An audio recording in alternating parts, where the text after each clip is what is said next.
Gracias por su ayuda a recordar mi memoria. Dice Dulce que voy a ir a examinar un privado.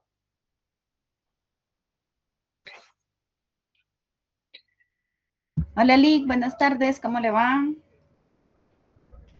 Muy bien, muy bien. Qué caluroso saludo. Buenas tardes. Lick, fíjese que yo ayer no me pude conectar por cuestiones de trabajo porque me tocó que ir al hospital, pero me estaban comentando que había una modificación con lo de la zona. No sé si usted sería tan amable de poderme explicar cuál fue la modificación. Todavía no estoy en ese renglón.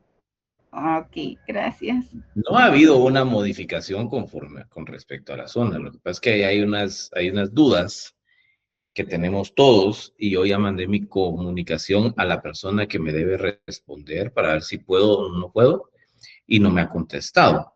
Entonces no le puedo responder, pero sin duda les voy a responder el miércoles de la próxima semana. Buenísimo, gracias Lick.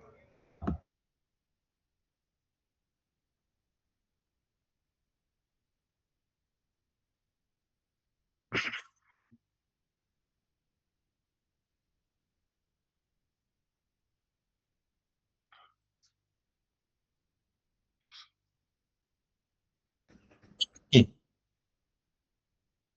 Miren, pues, eh, la pregunta es si va a haber o no va a haber examen final.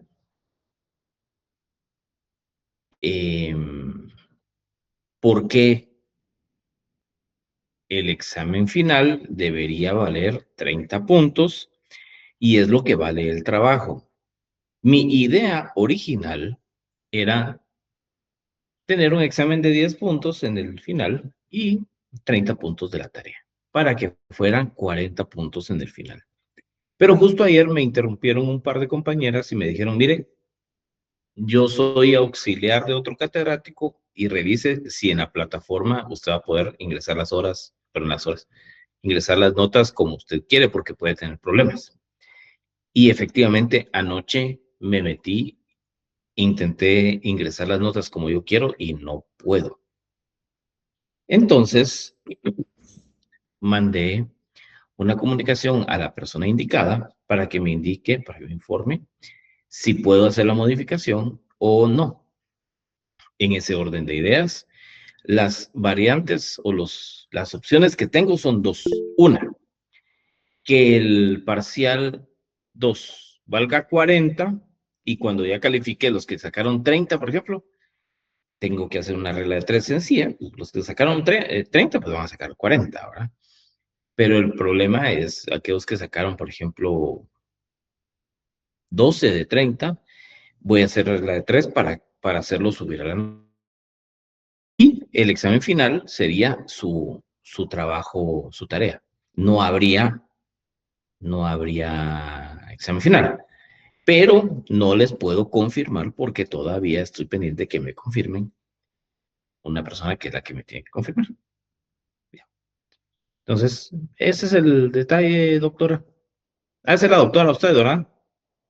¿Dijo hospital o Licenciada cuál? Lick, Ah, licenciada en fisioterapia. licenciada. Ay, disculpe, licenciada.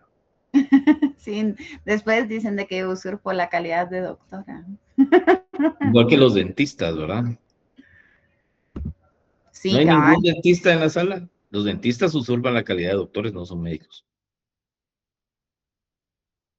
O sea, sí son médicos odontólogos, ¿verdad?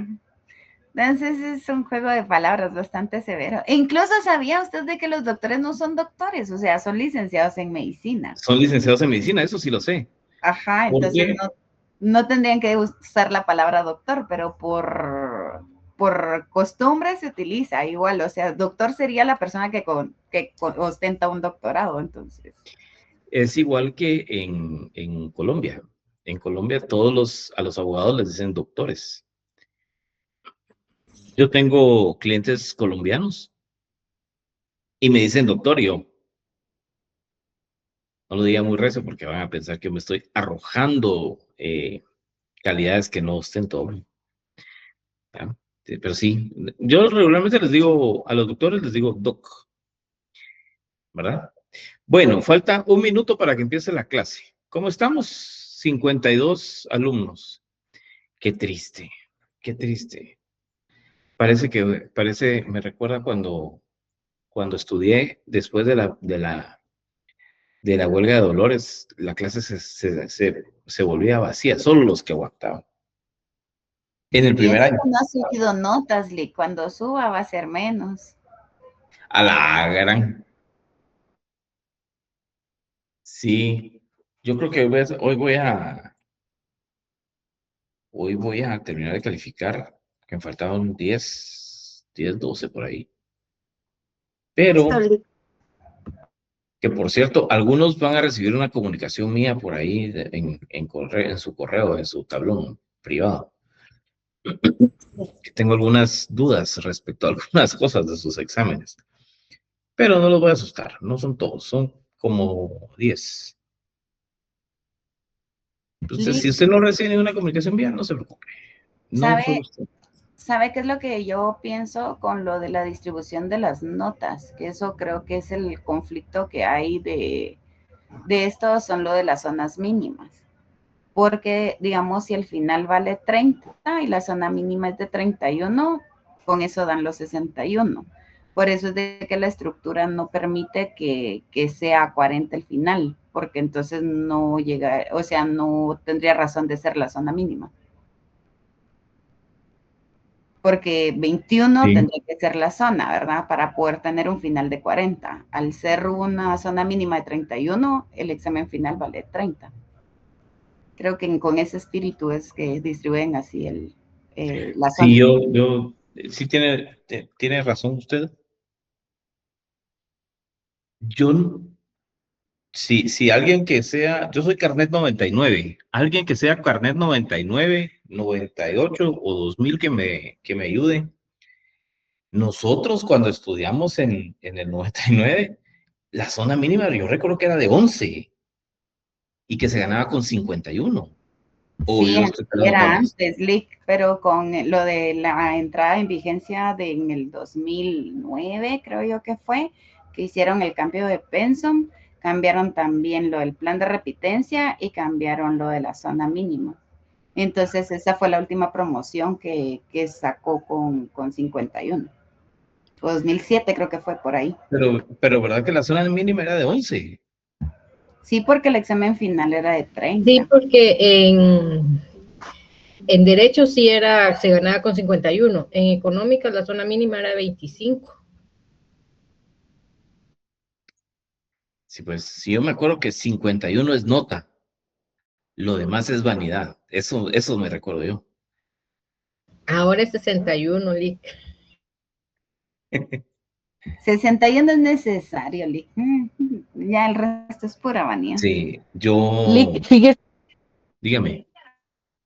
perdón, fuera de este tema que están hablando, pero solo le iba a comentar que en un curso que llevamos de Derecho Administrativo, en el examen final, el licenciado nos dio unas tareas, ¿verdad? Y una exposición, y que los que llegaran a la zona, o sea, a los 30, ya nos examinaban final. Entonces solo llegamos a firmar la hoja de asistencia y ya no hicimos examen final, casi la mayoría, ¿verdad? Sí, pues el tema de la hoja de asistencia. Bueno, buen punto. Lick, solo una observación con lo que acaban de mencionar, perdone, buenas tardes. Fíjese de que el detalle acá de que eso ya no se puede utilizar el solo firmar asistencia. O sea, sí o sí hay que realizar un examen y también tiene que pasar una asistencia a usted o bien un método de poder comprobar de que sí nos presentamos para el examen. Anteriormente sí se podía realizar eso, de que llegamos, por ejemplo, a zona mínima y no les puede hacer examen final, pero ya exposiciones, trabajos y demás, y solo pasaban asistencia y ya está.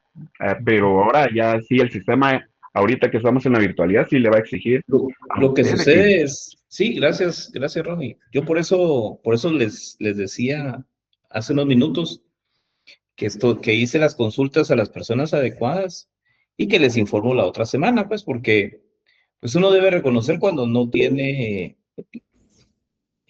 la respuesta en la punta de la lengua, ¿verdad? Y en este caso, es uno de esos casos, debo reconocer que no tengo la respuesta y no los quiero ni entusiasmar con que sí, con que no, sino esperemos la otra semana, tenemos clases, tenemos 2 clases todavía la próxima semana y les informo, sin duda alguna, el miércoles les informo cómo lo vamos a hacer, ¿verdad? A ver, cuénteme, Luis Fernando, para empezar ya la clase, porque ya empezó a caminar el tiempo. Luis Fernando. Ordón Ávila.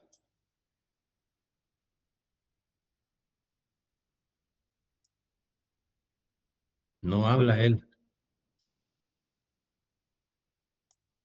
Solo levantó la mano. Bueno, segunda parte de disposición de bienes, disposición o gravamen de bienes de menores incapaces ausentes. Ayer explicamos el tema. Vamos a ver. Sí.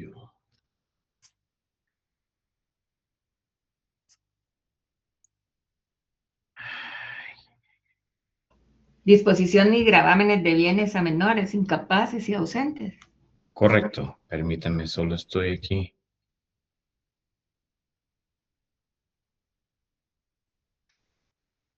Mi computadora está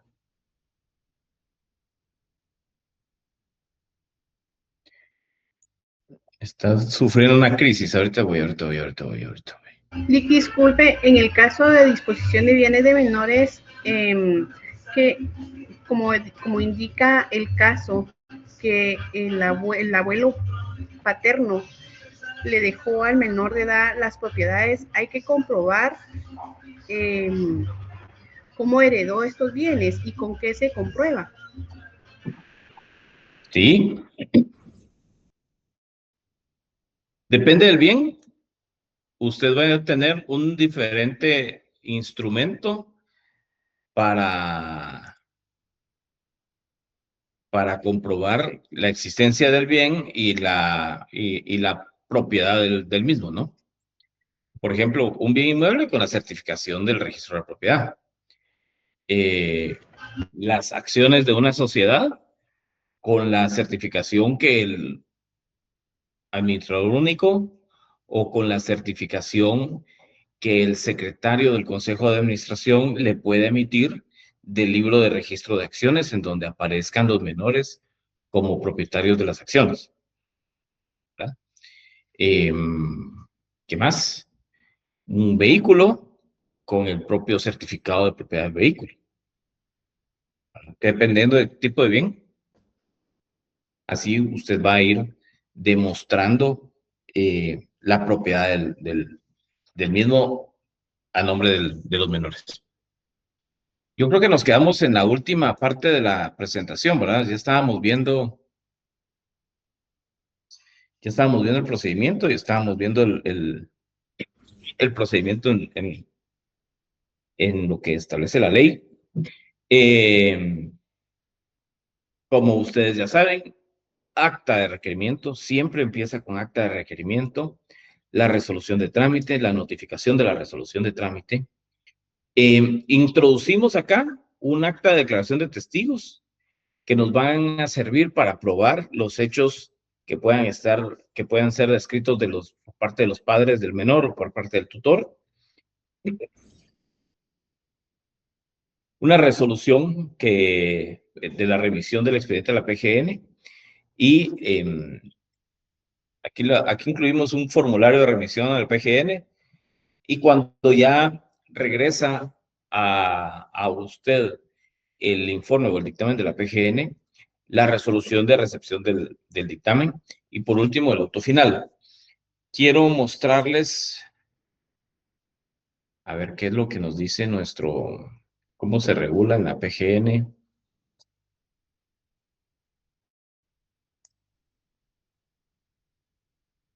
el procedimiento para que tengamos amplitud de... No solo nos quedamos con lo que dice el catedrático, sino...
Me sacó de la llamada la computadora, pero ya regresé.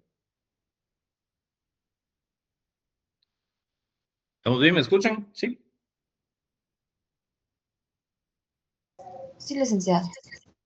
Muchas gracias. A ver, pues, la PGN tiene sus propias disposiciones, igual que la tablita. Tal vez aquí se mira más bonito que mi tablita, pero a la larga, escrito inicial o acta de requerimiento, primera resolución, notificación de la primera resolución, y aquí incluye algunos temas como certificación del registro de la propiedad o del segundo registro en su caso. ¿De qué? Precisamente lo que hablábamos con la compañerita, de la certificación de la finca con la que se prueba la propiedad de la finca a nombre del menor o del incapaz o del ausente, ¿no? Dice, número 6, adjuntar el inventario y avalúo de bienes del incapaz cuando son incapaces. Eso lo revisamos, que lo platicamos. Cuando fueran bienes del incapaz, el tutor tiene que levantar su inventario y el inventario lo tiene que adjuntar, en este caso, al expediente, ¿verdad? Número 7, acreditar documentalmente la utilidad y necesidad de la disposición de bienes de incapaces o ausentes, de los bienes de incapaces o ausentes. Número 8, resolución en la que se confiere audiencia a la Procuraduría General de la Nación.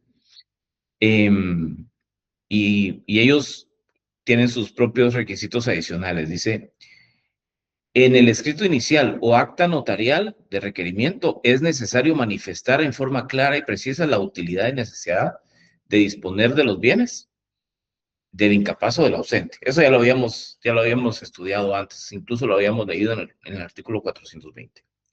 Informe socioeconómico de la trabajadora social adscrita al organismo judicial. Como les hablaba yo ayer, la trabajadora social tiene que hacer su informe socioeconómico. Número 3 o tercero, en los casos en que el objeto de la venta del inmueble sea para adquirir otro inmueble que resulte de utilidad para el incapaz o ausente, es necesario incorporarlo. Es necesario adjuntar las bases del contrato o bien que se pretende adquirir, incorporando la documentación registral del inmueble que se adquirirá para el incapaz o el ausente. Nombre del vendedor o avalúo comercial, precio de la venta. El precio de la venta no podrá ser menor que el consignado en el avalúo. Si el incapaz padece de alguna enfermedad, se puede incorporar certificado médico en que conste en forma clara el padecimiento del mismo y si fuera el motivo por el cual se promovieran las diligencias. Por ejemplo, muchas veces las diligencias se promueven con el objeto de vender un bien para comprar la medicina o pagar el tratamiento médico del incapaz, ¿verdad? Como les decía ayer, incapaces o interdictos no solo son los alcohólicos y los drogadictos, también lo son las personas mayores que padecen de Alzheimer o cualquier otra enfermedad que los priva de un discernimiento. Y en esos casos, la gente para poder pagar un tratamiento médico tiene que vender una casa. Para vender esa casa tiene que pedir autorización por la vía notarial o por la vía judicial. Numeral romano quinto. Si se va a disponer del bien, debe acompañar las bases del contrato.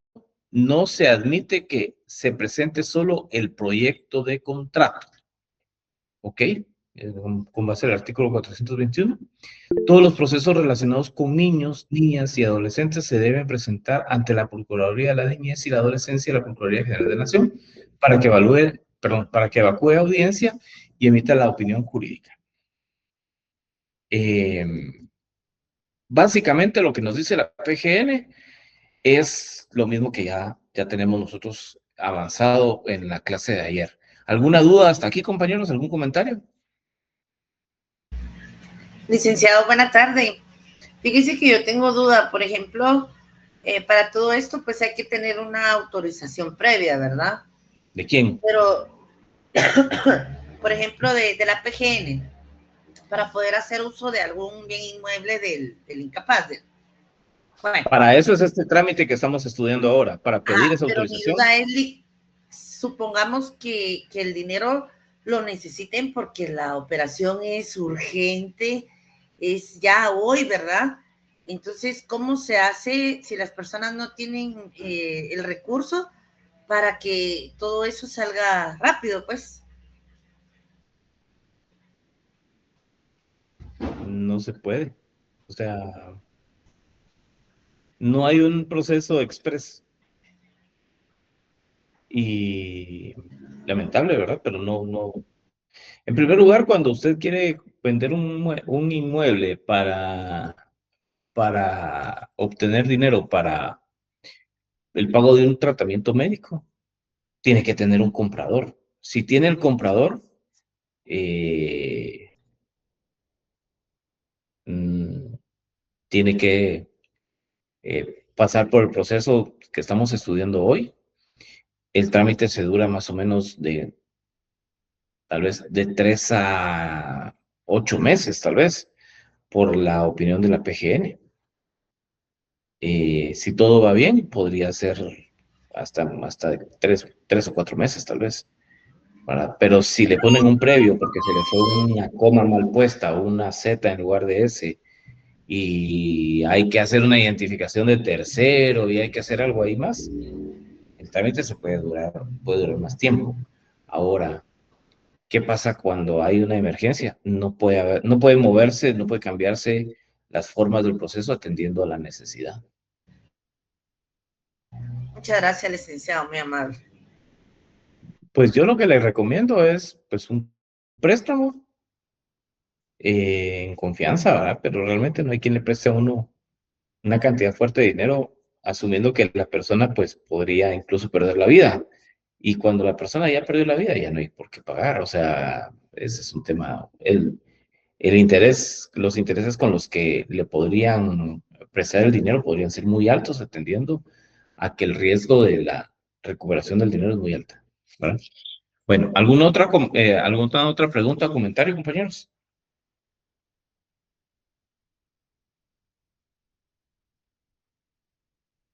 Adelante, Eduardo.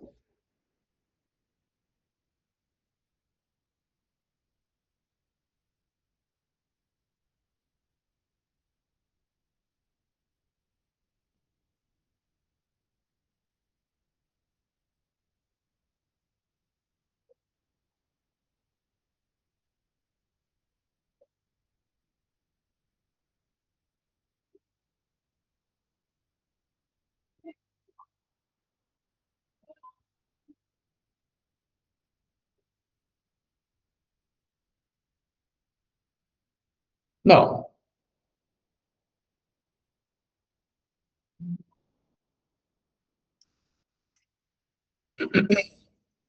Puedo percibir que están muy preocupados por el trabajo. Yo también lo estaría. No lo duden que yo no estaría también estresado por el trabajo. Bueno, En el principio de la clase, en el principio de esta clase, yo les expliqué, compañeros, que durante la misma o la forma en la que yo explico estos temas, mi manera de dar esta cátedra, es siempre apoyado en los instrumentos normativos que las autoridades han emitido y porque nos nutren, es decir, yo no tengo problema con que usted use un libro o use otro libro, que vaya a preguntarle a un colega, mire, ¿cómo se hace tal cosa? Dudo mucho que cualquier colega, que cualquier abogado y notario, pues tenga experiencia en la tramitación de esta clase de procesos, porque esta clase de procesos no son comunes. Esto no es como ir a sacar a un amigo eh, eh, que está privado de libertad por un hecho de tránsito, por estar en estado de ebriedad. Es decir, ir a sacar un bolo de la cárcel, ¿no? Esto es algo bien serio, delicado y poco común. Entonces, eh, yo realmente respeto mucho el criterio de las autoridades y me ciño a lo que las autoridades pues indican. Me parece muy positivo, como les he dicho antes, que la Procuraduría General de la Nación haya emitido esta clase de documentos porque nos ayuda a todos a entender desde otra perspectiva, desde otro punto de vista, lo mismo que nosotros explicamos. Es decir, lo que yo les explico, yo esta tablita, no crean, esta tablita la hice yo tal vez en el 2004. O sea, tengo 22 años con la misma tablita. Tengo 22 años con la misma presentación. Sí, porque no ha cambiado nada. O sea, esto no se mueve, no cambia, no evoluciona, no se desarrolla. Yo personalmente me frustro también, como la compañerita que se llama Byron aquí, pero usa obviamente el perfil de su esposo tal vez, o de su hermano, pero, o es usted, Byron, su voz muy aguda. No, licenciado, lo que pasa es que mi compu se descompuso. ¿No vio? Yo dije, tal vez metí la pata y le dije ahí No, al no tenga compañero. pena, usted disculpe. Pero yo también me frustro porque no funciona, o sea, esto no ha cambiado en 20 años. O sea, yo tengo 20 años de ejercicio y en 20 años no ha cambiado. Yo antes daba clases de preparación para el privado y esto sigue siendo igual.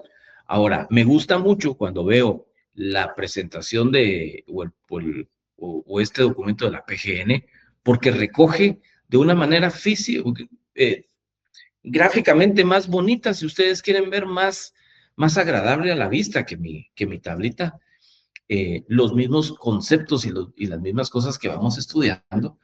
Y no crean que yo los reviso antes. O sea, yo ahorita la revisé, se la saco aquí porque me gusta también aprender constantemente. Ahora, vamos a los ejemplos. Ahorita les pongo la,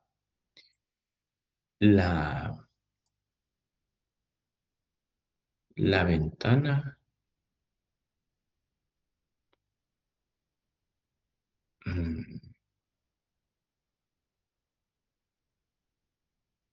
Sí.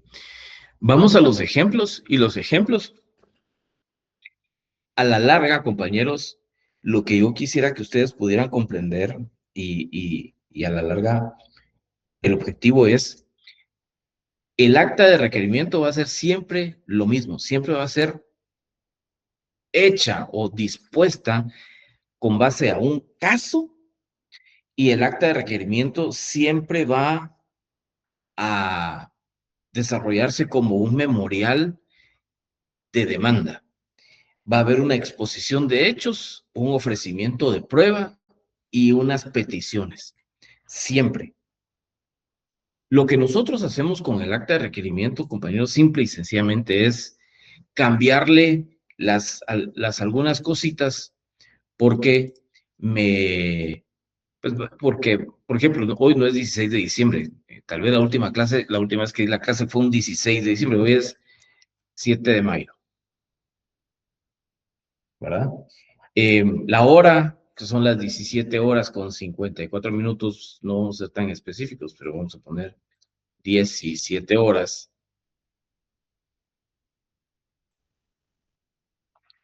¿sí? La dirección de la oficina ya no importa.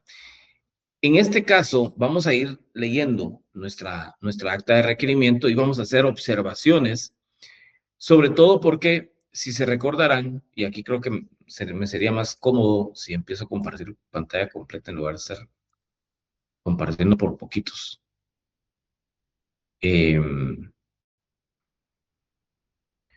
Si ustedes se recordarán, hay diferentes trámites dentro del mismo título que estamos estudiando. Podríamos hablar de que hay un trámite para gravamen de bienes de menores o gravamen de incapaces, gravamen de bienes de incapaces. En el ejemplo que yo les traigo el día de hoy, es disposición y gravamen, así le puse al título, disposición y gravamen de bienes de menores incapaces y ausentes. Pero en este caso, comparece el señor José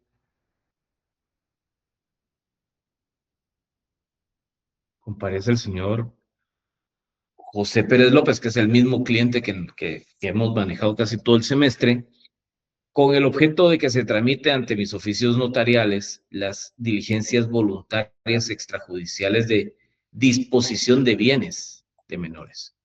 O sea, lo que busca la persona es que se autorice la venta de un inmueble propiedad de su menor hijo. Ya les expliqué todo, ya les expliqué cómo viene el menor y resulta ser propietario de un bien inmueble, cuáles son las posibilidades o cuáles son las situaciones en las que el padre puede acudir a solicitar autorización para vender el bien del menor. Ya explicamos bastante, ya platicamos ayer sobre un montón de otras situaciones relacionadas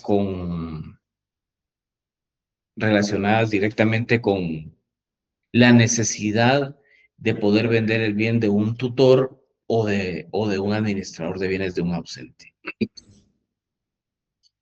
Siempre el punto primero del acta se ciñe en los hechos por los cuales se da, de alguna manera, la necesidad de la venta de los bienes.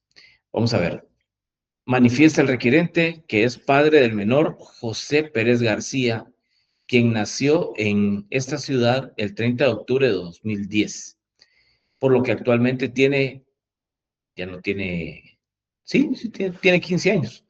30 de octubre de 2010 al 2026, tiene 15 años, sí.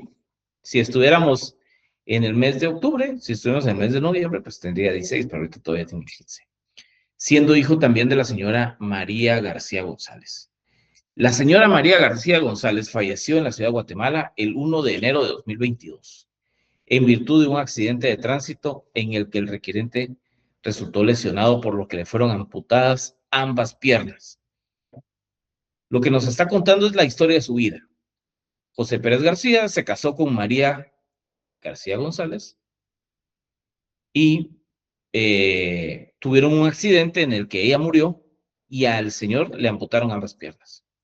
Su menor hijo es el único y legítimo propietario desde el 1 de febrero de 2023 de un inmueble inscrito en el Registro General de la Propiedad con el número de finca 1, folio 1, libro 1 de Guatemala, ubicado en la avenida Elena, 3-15, la zona 3, municipio de Guatemala. Siendo propietario, pues le fue adjudicado en virtud del proceso sucesorio testamentario de su señora madre. El inmueble actualmente está valorado en 2 millones de quetzales.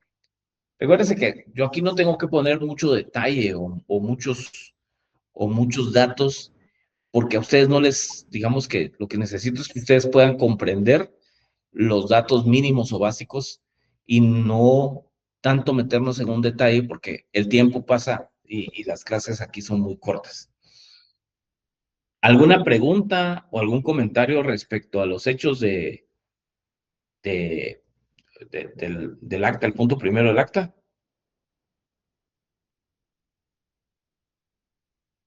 Licenciado, cuando ambos padres están vivos, tienen que comparecer los dos.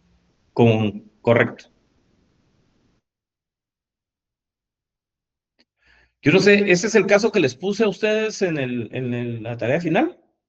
Sí. Sí, Sí, ¿verdad? Pero no es el joven, no es que tenga, ¿cómo se llama? Ay, licenciado, perdón, mire, ahorita le voy a decir qué, porque se me fue la idea. No se preocupe. Es que el joven heredó 8 propiedades de su abuelo y sí. una propiedad está hipotecada, quieren venderla Pero quieren no es vender incapaz. otra propiedad para cubrir la hipoteca de otro bien inmueble. Exacto, ajá, solo que el joven no es incapaz en el caso que usted nos envió. Solo es menor de edad. Pero en este caso también es solo menor de edad. Estaba leyendo que tenía una incapacidad, ¿no? No, el papá es el que tiene... Sí, ajá, perdón. Gracias, licenciado. Pero en el caso que nosotros tenemos, los padres no tienen ninguna incapacidad, lo que quieren es el gravamen, quieren recuperar pagar el bien más caro en donde se adeuda más. Exacto. Les soy sincero, este caso que estamos leyendo, este caso es de la vida real. Este caso lo tomamos de la vida real. El requirente manifiesta que tiene necesidad de enajenar el inmueble descrito en el punto primero de la presente acta, en virtud de lo siguiente. Desde hace más de 20 años, el inmueble fue declarado inhabitable. Tal vez ustedes no conocen la zona 1, pero hay inmuebles en la ciudad de Guatemala, en la zona 1, que no se pueden habitar porque están en estado de casi que de descomposición, que las paredes se han caído y están en muy mal estado, no se puede vivir en la casa, ¿verdad? No se puede vivir en esta casa, no se podía vivir.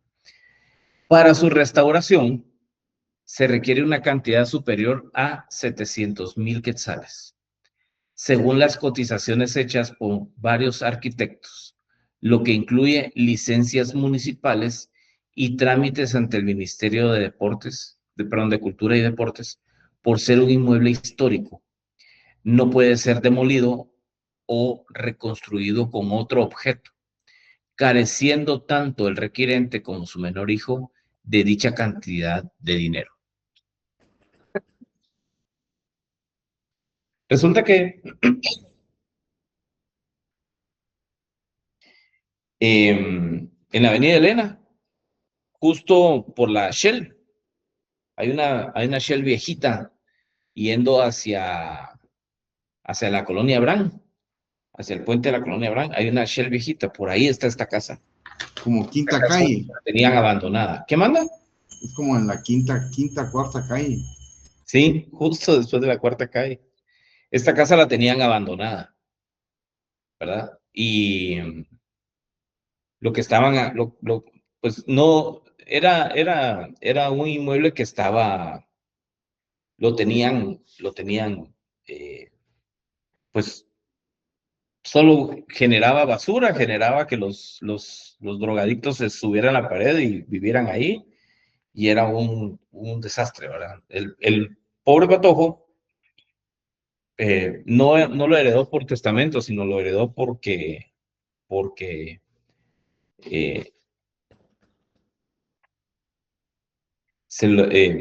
le quedó a él como parte de la herencia que le tocaba, y pues él no sabía qué hacer con el inmueble, y entonces ese es el caso que tenemos hoy. Punto B.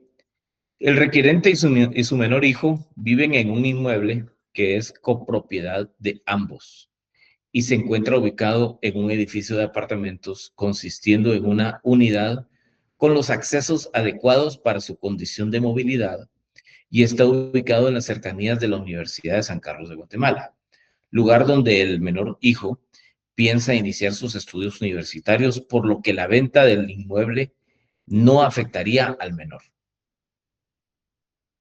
Tal vez esto es algo muy básico lo que estamos relatando, pero puntualmente esa es la realidad. El muchacho no tenía intenciones no tenía por qué ir a vivir ahí, no tenía intenciones de recuperar el inmueble, de transformarlo ni nada, sino que él tenía ideas de estudiar en la Universidad de Ingeniería y pues de alguna manera no no le interesaba para nada el inmueble y al papá y al tío se les ocurrió hacer este negocio, pero hacerlo de la forma correcta. Y no quisieron ellos esperar a que el muchacho cumpliera los 18 años porque tenían intenciones de invertir en el inmueble y hacer funcionar en un negocio. Ahorita les voy a contar en qué paró la cosa. Inciso C. A raíz del accidente ocurrido en el que perdió sus miembros inferiores, le es difícil ejercer la docencia al requerente, por lo que no cuenta con ingresos suficientes para pagar adecuadamente los gastos propios y los de su menor hijo. Bases del contrato. Ojo, aquí ya de una vez incluimos las bases del contrato. Dice, manifiesta el requerente que el señor Carlos García González, quien es tío materno del menor, José Pérez García, ha ofrecido comprarle el inmueble bajo las siguientes bases. A. El precio convenido es de 2.500.000 quetzales. La forma de pago será de un primer pago de 100.000 quetzales, el cual se hará al momento de suscribir la escritura traslativa de dominio y 120 pagos mensuales y consecutivos de 20.000 quetzales cada uno. El pago del precio convenido será garantizado con hipoteca a favor del menor José Pérez García, que grabará el inmueble objeto de la compraventa y ocupará la primera inscripción hipotecaria de la misma.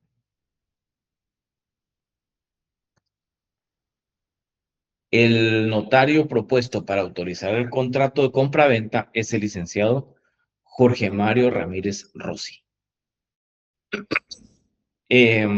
Pues ya está descrito acá. Lo que quería el tío del muchacho era comprar el inmueble, hacer un parqueo y colocar ahí una especie de negocio de alguna manera para recuperar la inversión, pero también el tema era darle los 20.000 mensuales para que el muchacho pudiera tener esa cantidad de dinero para subsistir durante el tiempo que estudie su carrera universitaria. Yo recuerdo que la propuesta del tío era darle 5.000 al mes.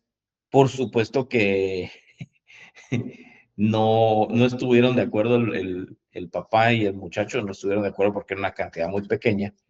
Y entonces no llegamos a los 20, pero sí recuerdo que eran como 12.000 quetzales los que les daban mensual, lo que quedaron en darle mensualmente al niño, con el objeto de que éste fuera a la universidad y esa fuera su mesada, digamos, por la compraventa del terreno, de la casa abandonada.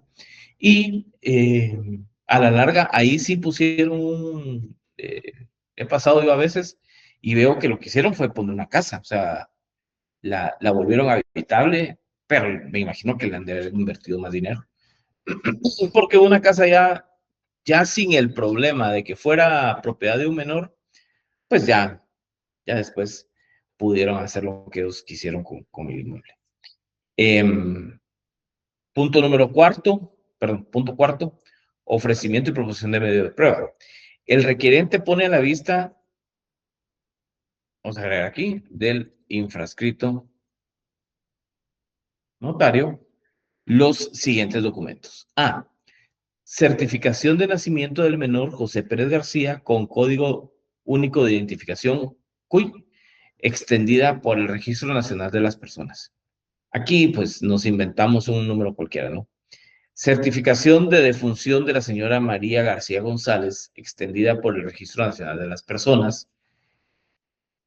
C. Certificación médica extendida por el médico y cirujano René Rojas, del estado de salud del requerente, donde consta que le fueron amputadas ambas piernas.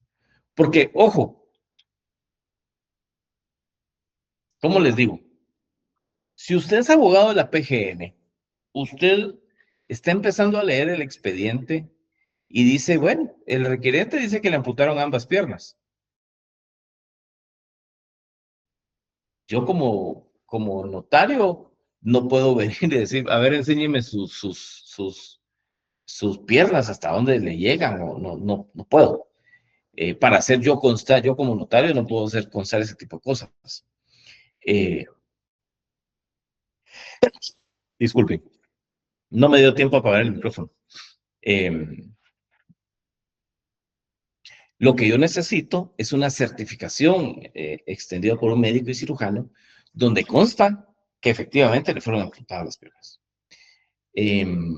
Inciso C, D, certificación de la finca número 1, folio 1, libro 1 de Guatemala, extendida por el Registro Nacional de la Registro General de la Propiedad. Esto es para probar la existencia del inmueble, ¿no? Y para probar que el inmueble está a nombre del menor. Inciso E, evaluación extendida por el ingeniero José Rojas, ha de ser hermano del médico, evaluador autorizado por el Ministerio de Finanzas Públicas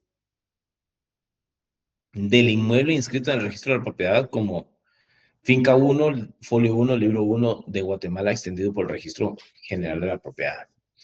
Tal vez esto no aquí. F, certificación catastral extendida por la Dirección General de Catastro del Ministerio de Finanzas Públicas de la finca 1, folio 1, libro 1 de Guatemala. G, constancia de inhabitabilidad extendida por la Coordinadora Nacional para la Reducción de Desastres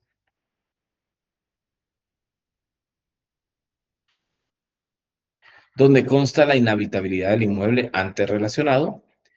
H, cotización de fecha 2 de noviembre de 2026. A ver, 2 de noviembre de 2026 está muy en el futuro. 2 de marzo de 2026, emitida por la firma 4 Arquitectos Sociedad Anónima. Certificación de la finca 2, folio 2, libro 2 del Departamento de Guatemala, extendida por el Registro de la Propiedad. Esta es la finca donde queda inscrito el inmueble donde actualmente vive el requerente y el menor. Es decir, ¿se acuerdan que él dice en sus hechos? Él dice, nosotros vivimos en un inmueble que es propiedad de ambos. Entonces, con eso se prueba de que el menor no quedaría desprotegido a la hora de vender este inmueble.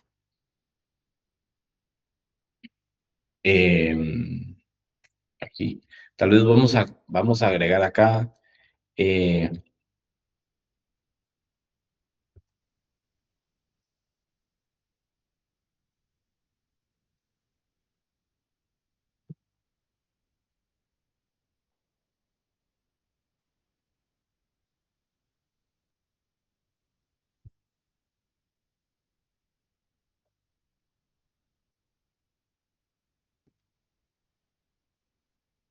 Ok.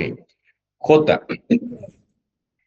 Se tramite ante el juez competente la autorización para la realización del estudio socioeconómico del requerente y su menor hijo por la trabajadora social designada por el organismo judicial. Creo que eso ya se los había platicado, que uno tiene que hacer la solicitud al juez, tal como dice tanto el decreto 5477 como el Código Procesal Civil y Mercantil, no colaborar en una trabajadora social que haga el informe socioeconómico. Punto quinto del requerimiento. ¿Alguna pregunta respecto a los documentos y a las pruebas aportadas, compañeros?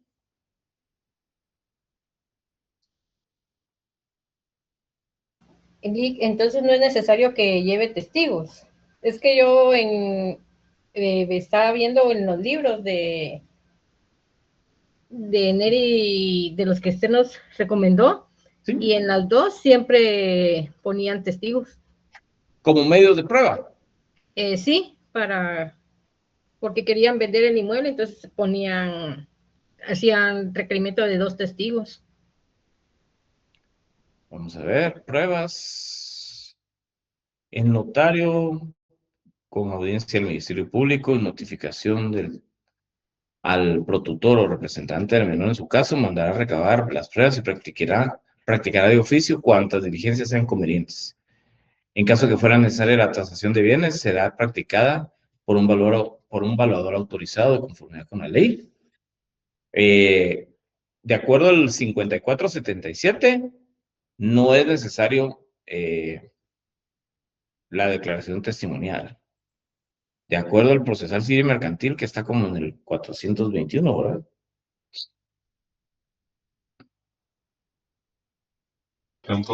Yo le puse 2 testigos y le puse una persona que hace un estudio socioeconómico. Miren, el tema de la persona sí se lo corrijo, porque no puede ser cualquier persona. Tiene que ser forzosamente una trabajadora social designada por el organismo judicial. O sea, sí, eso sí. ¿Verdad? ¿Aló? Pero, ¿y los testigos? Los testigos sí está bien que los haya colocado. No, por eso no hay problema.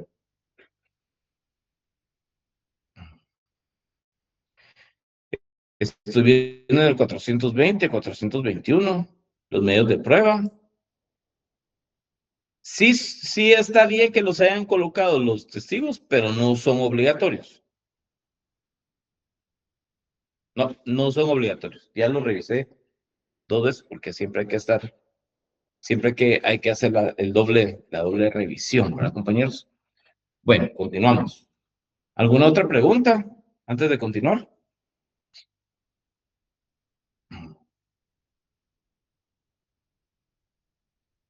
No. Seguimos, pues. Quinto. Del requerimiento. Continúa manifestando el requerente que por este acto requiere mis servicios profesionales a efecto de que por medio de la presente acta notarial, A, se forme el expediente respectivo con la presente acta notarial y documentos adjuntos. B, que se tengan por iniciadas las diligencias voluntarias extrajudiciales de disposición de bienes de menores para que se autorice la venta de un inmueble propiedad de su hijo menor, José Pérez García. C, que se tengan por ofrecidos y propuestos los medios de prueba individualizados en el punto anterior, se tengan por presentados los documentos e incorporados al presente expediente. D, que se tramite ante el juez competente la solicitud para la realización del estudio socioeconómico del requirente y su menor hijo por una trabajadora social del organismo judicial. E, que se corra audiencia a la Procuraduría General de la Nación. F, que se dicte declarando la voluntaria judicial de bienes para que se autorice la venta de un inmueble propiedad de su hijo menor, José Pérez García. No habiendo más que hacer constar, se da por terminada la presente, siendo las 20 horas. Tal vez 20 horas está bien. En el mismo lugar y fecha de su inicio, la que queda contenida en 2 hojas de papel bond. ¿Alguna pregunta respecto al acta, compañeros? ¿O seguimos a la resolución de trámite? No, Lick, todo claro. Solo con lo de los testigos fue que yo también me quedé porque también había puesto 2 testigos. De que si eran necesarios o no. Muy bien, gracias, compañero. La resolución de trámite.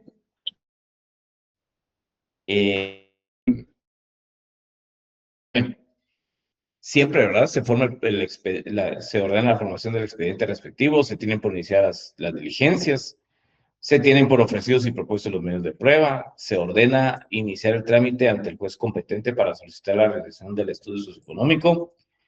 Una vez recibido el estudio socioeconómico, se corra audiencia a la PGN y lo demás téngase presente para su oportunidad procesal. El estudio socioeconómico, por lo menos en Misco, que fue el último que hicimos nosotros, sí se tardó como 1 mes y medio el trámite. Pero era el juez de familia de Misco el competente y lo hicieron bastante rápido. La verdad es que no, creo que más fue que la trabajadora social tenía la agenda muy apretada y nos costó un poquito que llegara hasta, porque era en Ciudad San Cristóbal, la casa del menor, en donde hizo el estudio.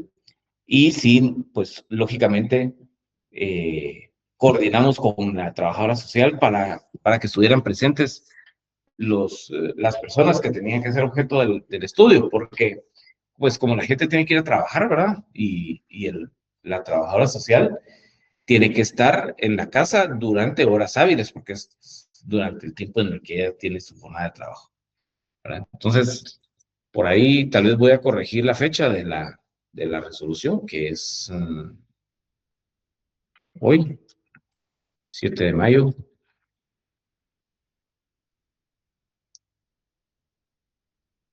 La notificación.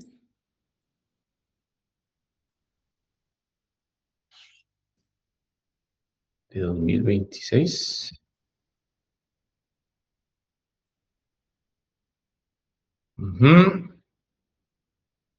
Licenciada, yo tengo una duda. Después de cada resolución de trámite, siempre tiene que llevar una notificación. Sí. No es necesario. Sí. Sí. Es obligatorio según el Código Procesal Civil y Mercantil. Porque obliga a las partes, ¿verdad, Lico? Sí. Sí. Porque, digamos, el Código Procesal Civil y Mercantil dice, de toda resolución se debe notificar a las partes. Entonces, usted como notario, dictando resolución, notificándoles. Y eso genera confianza y transparencia en el trámite que usted como notario está haciendo, porque se tiene la costumbre, o se tenía antes la costumbre, de que los notarios, digamos que no avanzaban con la rapidez que los clientes quisieran, y se tenía las malas prácticas de algunos colegas, ¿verdad? Ni siquiera les daban copias de las resoluciones y de las actas a sus clientes. Cuando empieza el licenciado Garnica con su libro de Derecho Notarial, bueno, ya el licenciado Neri Muñoz ya lo tenía, pero tal vez el licenciado Garnica en su libro lo hace un poquito más explícito. Ya empezamos muchos catedráticos a explicarles a los colegas, a los estudiantes, pues que en algún momento son nuestros estudiantes y ya dentro de 2, 3 años son colegas ustedes nuestros. Pues vamos explicándoles nosotros que se tiene que cumplir con esa normativa. Y en la PGN, si usted no demuestra haberle notificado todo a los clientes, no les dan su resolución, no les emiten su opinión jurídica con favor, es decir, autorizando cualquiera de los trámites de jurisdicción voluntaria. Si no tiene las notificaciones, la PGN no le emite su opinión, ¿verdad? Lo que yo he visto es que algunos colegas no notifican nada, sino hasta el final tratan de salvar de salvar, así como el que peca, peca, peca, peca y al final reza, ¿verdad? Algunas resoluciones no se deberían de hacer una notificación acumulativa de todas las resoluciones, pero hay de usuarios, de colegas que trabajan en la PGN, hay muchos criterios, ¿verdad? Y ellos tratan de unificarlos, pero siempre hay alguien que puede pensar diferente a nosotros. Para ir avanzando, la siguiente es la resolución en el que se traslada el expediente a la PGN. Aquí le voy a cambiar la fecha, le vamos a poner 27 de julio. Digamos que ya en julio ya. En virtud de haberse recibido el informe socioeconómico que fue requerido y tramitado ante el Juzgado Quinto Pluripersonal de Familia del Departamento de Guatemala, el cual fue emitido por la trabajadora social Amanda Lucía Baez Rodríguez, con fecha 6 de julio, le voy a poner, de 2026, es procedente otorgar audiencia a la Procuraduría General de la Nación a través de la Procuraduría de la Niñez y la Adolescencia para que, conforme a la ley, evacúe dicha audiencia y emita opinión jurídica correspondiente. Por lo que se resuelve, primero, se ordena remitir el expediente, el cual consta de 60 folios. Aquí, ojo, porque aquí de una vez estamos diciendo cuántos folios están yendo, ¿verdad? Incluido el presente a la Procuraduría de la Niñez y Adolescencia y la Procuraduría General de la Nación para que evacúe audiencia y remita la opinión jurídica correspondiente. Numeral romano segundo, notifíquese. Ahí va la notificación. ¿Notificación? No, perdone, y la notificación también va en el folio, ya contada, ya foliada, Sí. incluida en esos 60. Como en este caso estamos hablando de que en esos 60 folios, incluido el presente, en el anverso está la resolución y le voy a poner la notificación en el reverso Para que todo va incluido.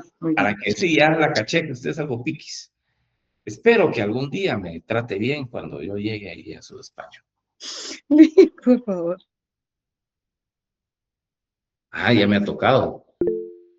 27 de julio.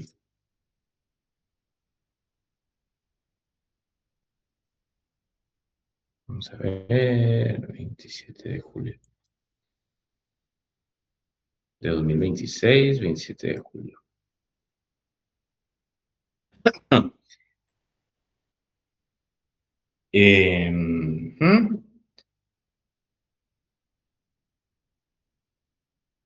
Ya me trastornó todo esto. Ah, no. Aquí lo voy a componer.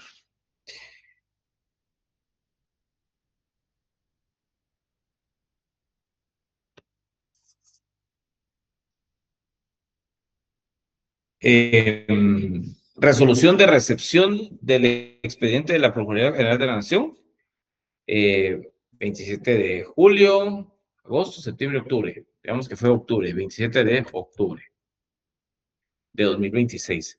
Se recibe en la presente fecha el expediente proveniente de la Procuraduría de la Niñez y la Adolescencia de la Procuraduría General de la Nación, el cual contiene 75 folios que incluyen la opinión legal de fecha 20 de octubre. No, hombre, no puede ser 20 de octubre, 21 de 2026, dictada por dicha institución. Si se fueron ¿cuántos? 60 folios. Si regresan 75 folios, esos 15 folios implica que es el contenido de la resolución de la opinión favorable, por ejemplo, ¿verdad? Notificación de la resolución, en donde ya se le informa a la persona al requirente que ya regresó el expediente, ¿verdad?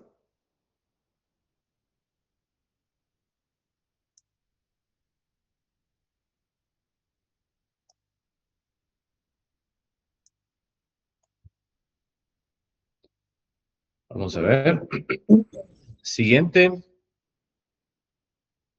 Auto final. Ahora, permítame, compañeros.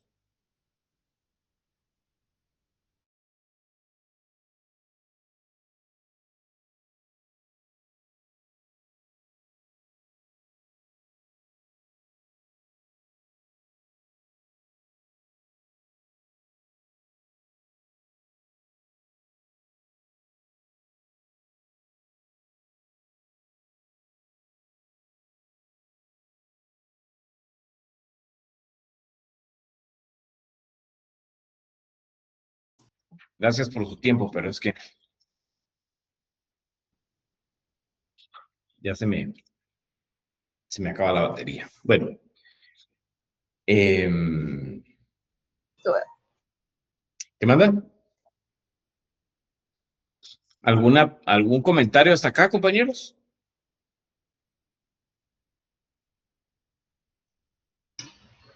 Nico, una consulta. ¿El acto final también se notifica? Sí, siempre. Gracias, Nick. Bueno. Lick, y si tuviera tiempo o si usted quisiera, nos pudiera ayudar en decirnos, por ejemplo, qué clase de timbre por documento, aunque de plano tenemos que buscar en la ley, ¿verdad? Pero ¿Cómo así? ¿Qué sería una clase de gran timbre? ayuda. Es que ya lo sabemos medio, pero que de 50 centavos fiscal, que de 10 quetzales notarial, pero imagínense algún documento que se nos haya olvidado. A ver.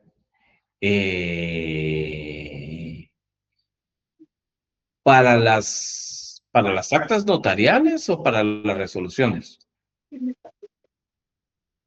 me imagino que ella lo que quiere saber es en general, porque para estos las actas solo es de 10 y la resolución que pone fin al asunto es de, ¿qué? 10 también, ¿verdad? 10 también, sí, correcto. Ujú, y Y las dos de notificaciones no llevan timbre. solo las No, resoluciones. correcto. Las notificaciones no llevan timbres.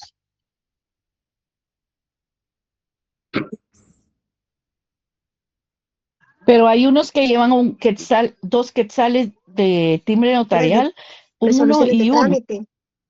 Las resoluciones de Esas son las resoluciones de trámite. Ajá, solo las que ponen fin al asunto llevan de 10. ¿Mm? Esa clase la dimos al principio, ¿no? No, Le damos una repasadita. es eso, era lo que yo pensaba pedirle de favor. Yo recuerdo que di la clase usted. Pero ni usted ni yo. Espérenme, que ganen todos. Espérense. Solo les quito el compartir la pantalla para sacar mi ley.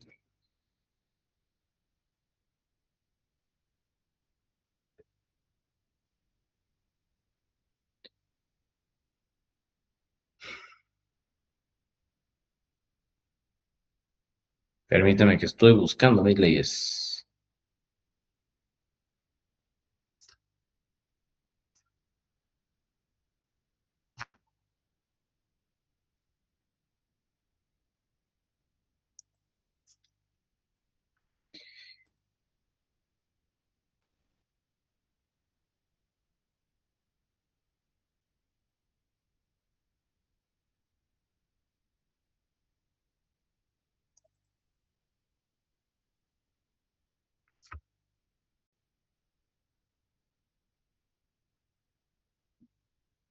Y también en el libro de Lick Neri Muñoz también aparece, por si se quieren dar una ayudadita.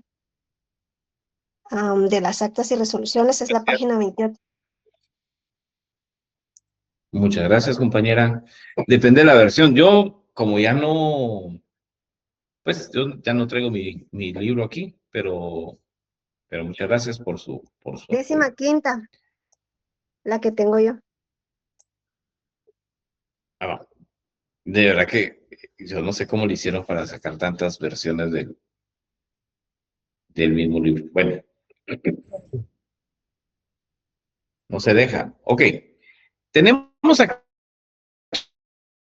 nuestra ley de timbre forense y timbre notarial. ¿Qué es el timbre forense y cuál es la diferencia con el timbre notarial? El timbre forense es el timbre de color rojo y ese timbre lo usamos los abogados cuando presentamos un escrito o memorial ante cualquier autoridad, ya sea administrativa o judicial. Cada hoja debe llevar un timbre forense cuando actuamos como abogados. ¿Sí? Las últimas semanas estuvimos en una discusión, los abogados y notarios, en una discusión muy fuerte, ahorita que era la elección del fiscal general, porque hay un tema ahí sobre el ejercicio profesional de los abogados. Bueno, dice, la ley es muy noble y lo que busca la ley es ganar fondos para nuestro retiro cuando nosotros los abogados y notarios seamos ancianitos. Y para pagar algunas otras prestaciones que tiene el colegio. Cuando ustedes se gradúen y ustedes se colegien, les van a dar su folleto con todas las prestaciones que tiene. Si usted como abogada ya en ejercicio cumple con los requisitos del mínimo de graduada y con el mínimo de escrituras públicas al año y usted está en periodo de gestación, al tener a su bebé, el colegio le paga una especie de indemnización, ¿no? Le paga una cantidad de dinero porque es parte de las prestaciones sociales del colegio de abogados, ¿verdad? Y así hay muchas otras prestaciones económicas que pues algunos usan, otros no usan. Bueno. El artículo 3 de la ley dice timbre forense en las demandas, peticiones. Hay un feedback ahí, Ronald, tu micrófono. Ronald, Tu micrófono.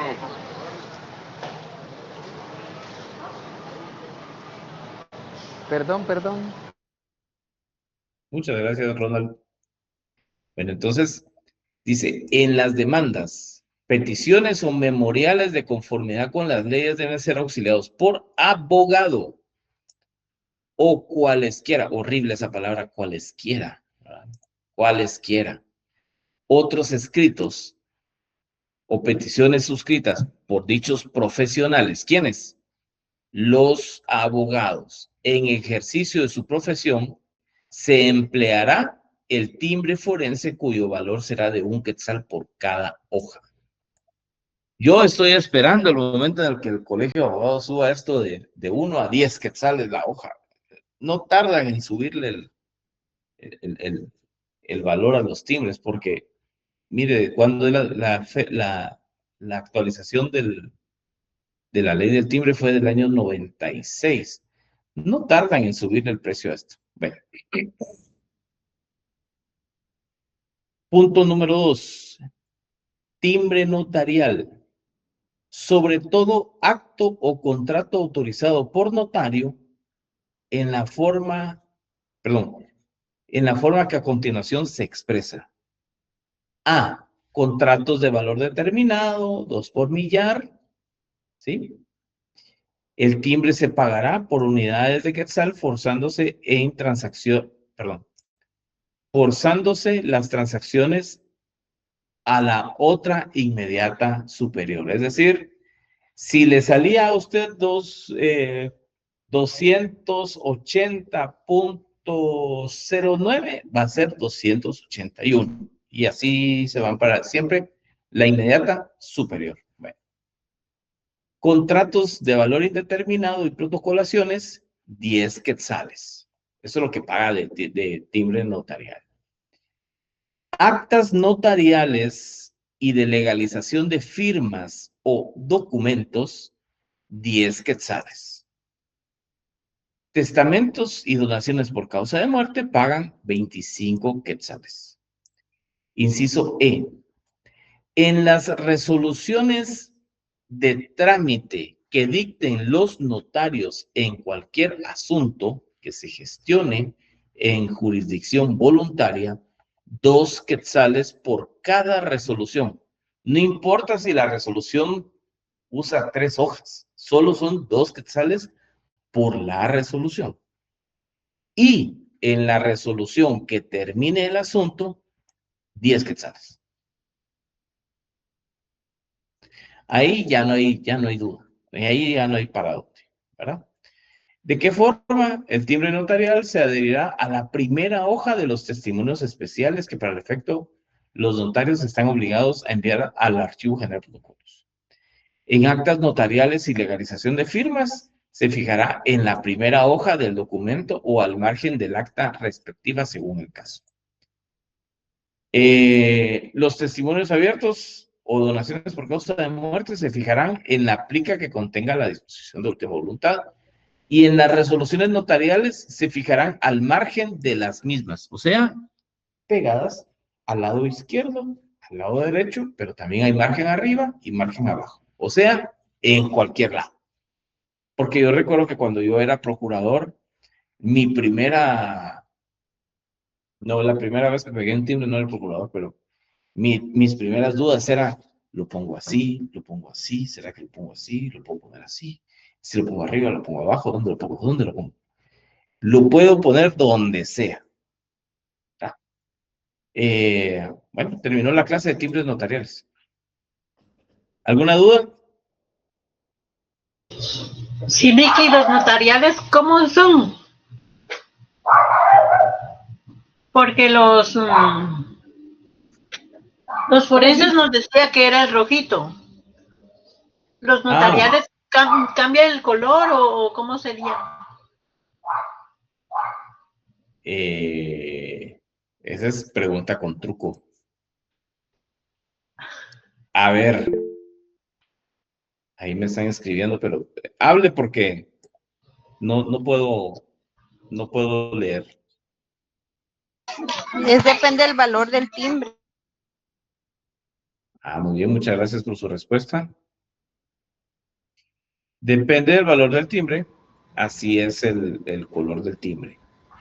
Licenciado, perdone. ¿Qué manda? Aquí no sé si los compañeros miran, ese es un timbre de A10 notarial. Color azul. No, yo no estoy viendo, así que confío en vos. Entonces ese es el valor del timbre. Sí, cada timbre tiene un color diferente y un diseño distinto. Estoy buscando mi reglamento, no crean que estoy haciéndome loco, estoy buscando mi reglamento de mi ley de timbre forense, pero no lo encuentro. Entonces voy a buscarlo en Google. Lick, disculpe. Dígame. Yo tengo me surgió una duda y es acerca de las resoluciones o autos finales. Es decir, en esos, ahí se pegaría igual un timbre notarial de 10 y Sí. de 50, Sí. o únicamente el de 10.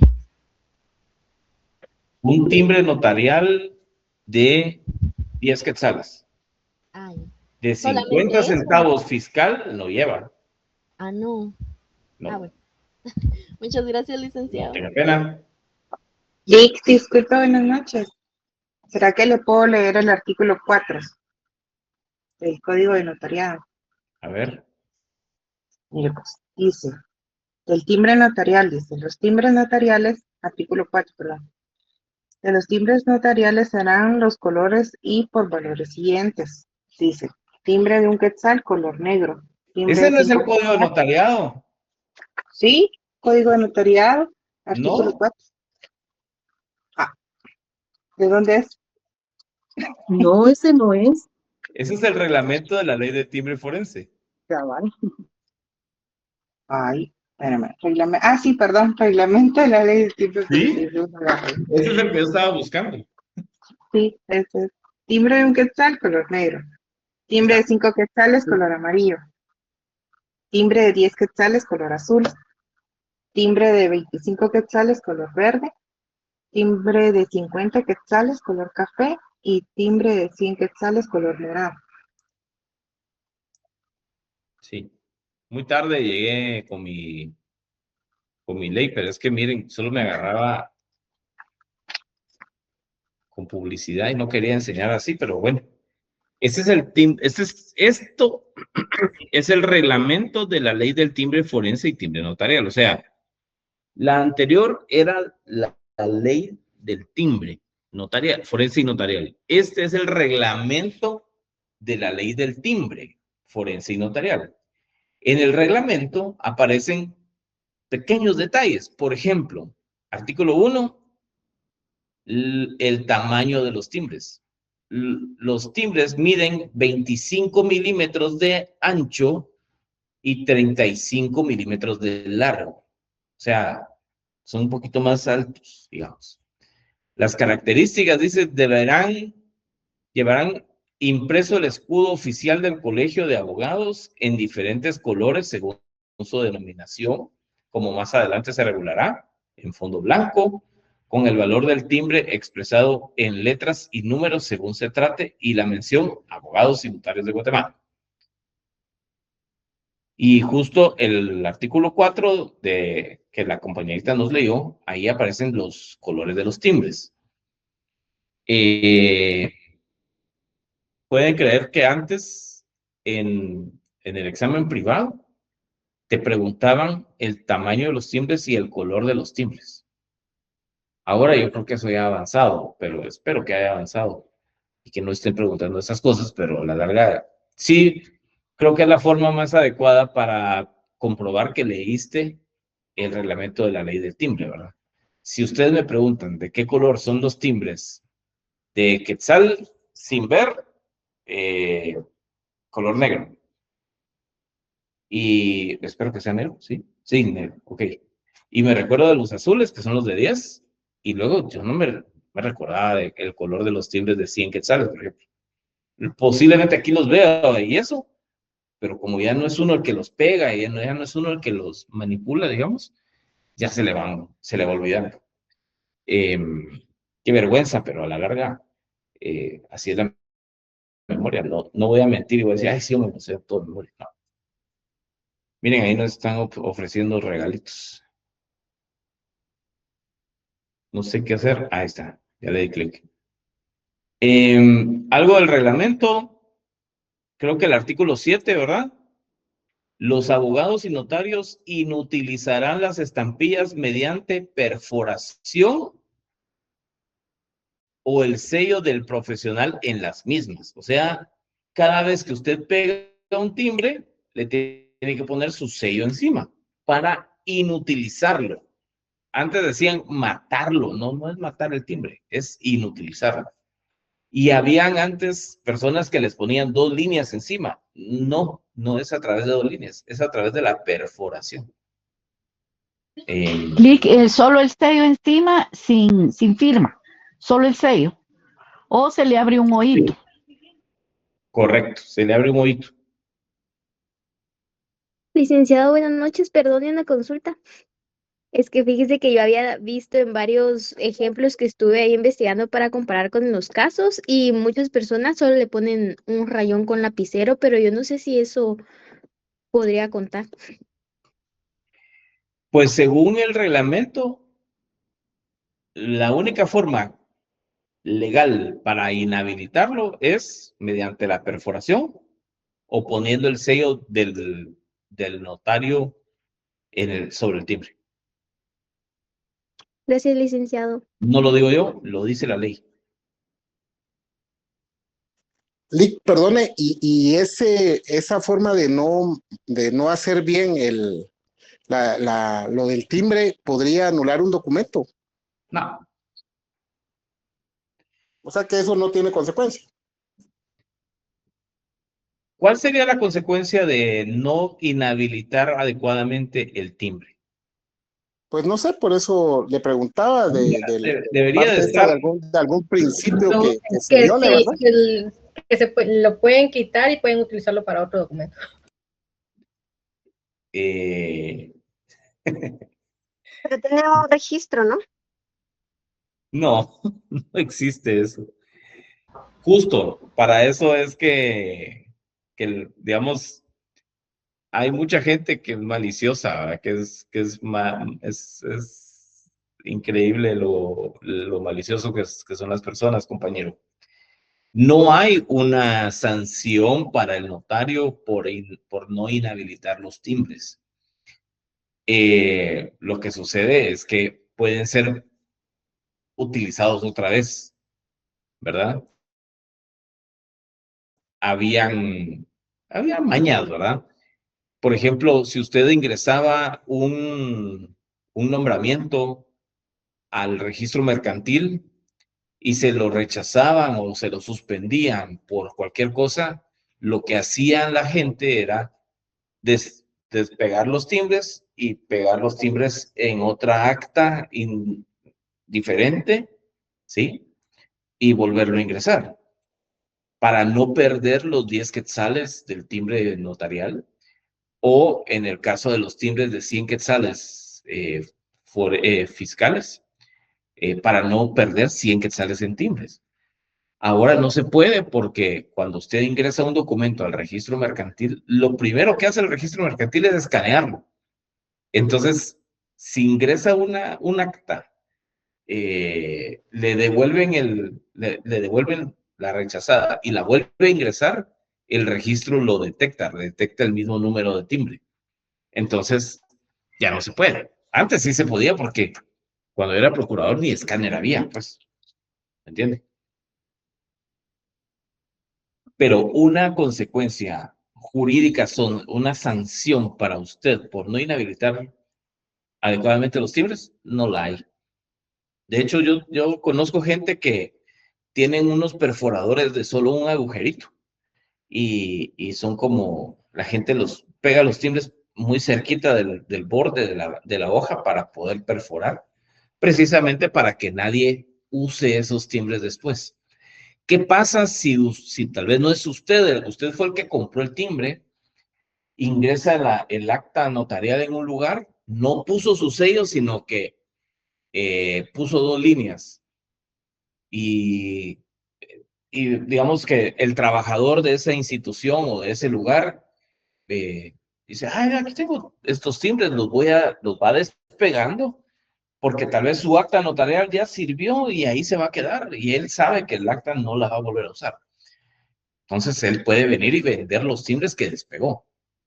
Lógico, si usted le pone su sello al timbre, aunque estén ahí pegados, el trabajador no los va a poder despegar y venderlos en la calle, ¿verdad? Un poquito exagerado, pero créame, antes había gente en el registro mercantil, cuando uno cuando uno pedía un cambio de patente y era del mismo año, los empleados de la bodega del registro mercantil levantaban los timbres de las patentes, timbres de 200 quetzales y de 50 quetzales. O sea, eran dos de 100 quetzales fiscales y 2 de 25 quetzales fiscales, dependiendo de la patente. Los levantaban y después los vendían a la vuelta de la esquina. O sea, no todos, no los 5 empleados de la bodega, pero por lo menos sabíamos que había uno que así se ganaba para sus almuerzos. Siempre existe la malicia. En cambio, si usted coloca el sello sobre el timbre, pues no se va a poder volver a usar, ¿verdad? ¿Alguna otra pregunta? Hablando de mañas y de cosas notariales. Digo una duda. Dígame. Buenas tardes. Fíjese que estaba viendo uno de los libros de referencia y en el tema de las resoluciones, como le llaman decretos, indica en la parte de abajo de ese libro que se deben de adherir 2 timbres notariales de 1 quetzal. Sí. Pero en la imagen aparecen 2 timbres de a 10 quetzales, ¿verdad? Entonces solo me generó dudas. Tal vez era error en la... Es un error del editor, claro. Bueno. Entonces serían de 2 de un quetzal en cada resolución. Correcto. Así es. Gracias. Sí. Cecilia. Lick, yo tengo una duda capciosa. Dígame. Tengo una duda capciosa. Si yo tengo que poner un timbre de 10, ¿puedo colocar 2 de 5? Sí. ¿O es únicamente el de ese rubro? No, puede colocar 2 de 5. Gracias, Lick. O 10 de un quetzal. O 10 de un quetzal. Lo que en algún momento nos pasó, a mí me pasó una vez, yo tenía que presentar una auténtica y era urgente y no tenía timbres de 5 fiscal, pero sí tenía uno de 10. Así fue, Neri, ¿no te recordás? Sí, así fue, licenciado. Así nos tocó. Y porque es que Neri fue mi compañero de trabajo. Y pegamos timbre de a 10, ¿verdad? Sí. El problema es, digamos que la anécdota es que si usted tiene que pagar un impuesto bajo y usted no tiene el timbre para pagar ese impuesto bajo, pues aunque sea con el timbre más caro, pero lo cubre, ¿verdad? En este caso, pues perdimos 5 quetzales, pues, ¿verdad? Nuestro cliente perdió 5 quetzales porque sobrepagamos, sobrecumplimos la obligación notarial. Y si parte uno de un quetzal a la mitad, no se puede. No, tienen que estar íntegras. Fíjese que... Más vale que pase y no que falte. Sí, correcto. Eso dijo el licenciado esa vez. Más vale que sobre. Sí. Miren,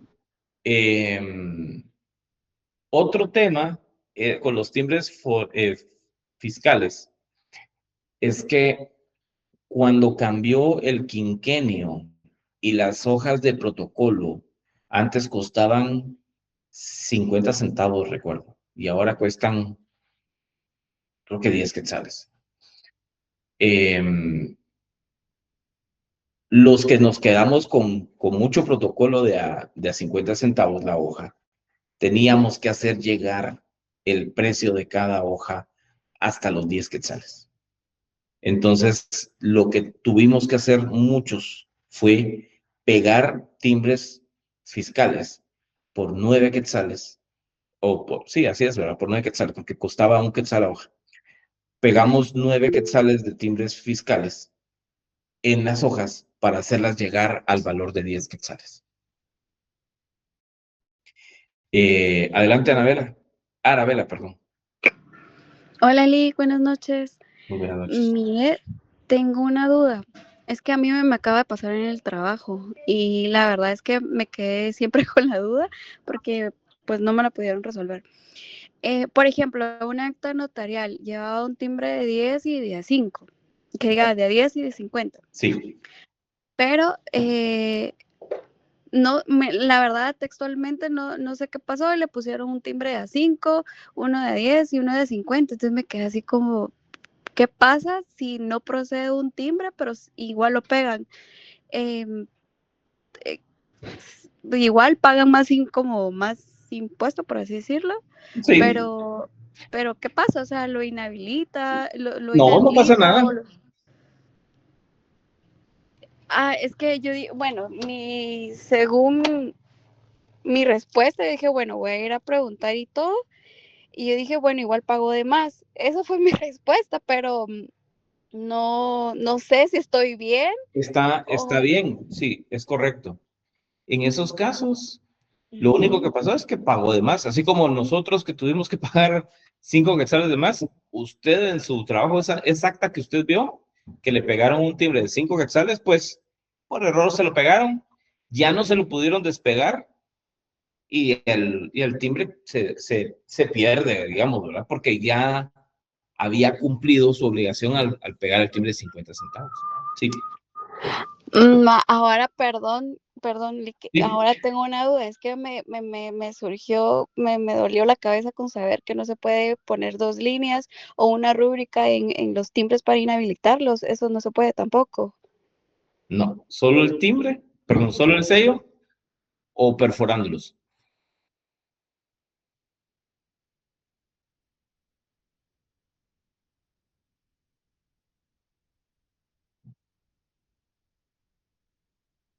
Está bien, Arabela. Perdón, Eli, fíjese que va a empezar la otra clase. ¿Será que podemos salir ya? Adelante, José Manuel Bautista Calderón. Lick, disculpe, Muchas hoy gracias, sí Lick. nos va a enviar Tengan feliz las noche a todos. diapositivas. Ya, Silvana. Lick, perdone, nos va a enviar las diapositivas y las actas, ¿verdad? Sí, yo se las mando ahorita. Muchas gracias, Lick. Feliz noche, bendiciones a todos. Gracias, Lick. Chao, buenas noches. Platicamos el miércoles, David Enrique. Va, gracias. Lick, Licenciado, feliz noche. Solo algo rapidito. Fíjense, yo tengo un pequeño problema. Yo doy clases en la universidad los días sábados en fisioterapia e inicio clases a las 7 de la mañana y me retiro a la 1:30 de la tarde. Por el tipo de clase que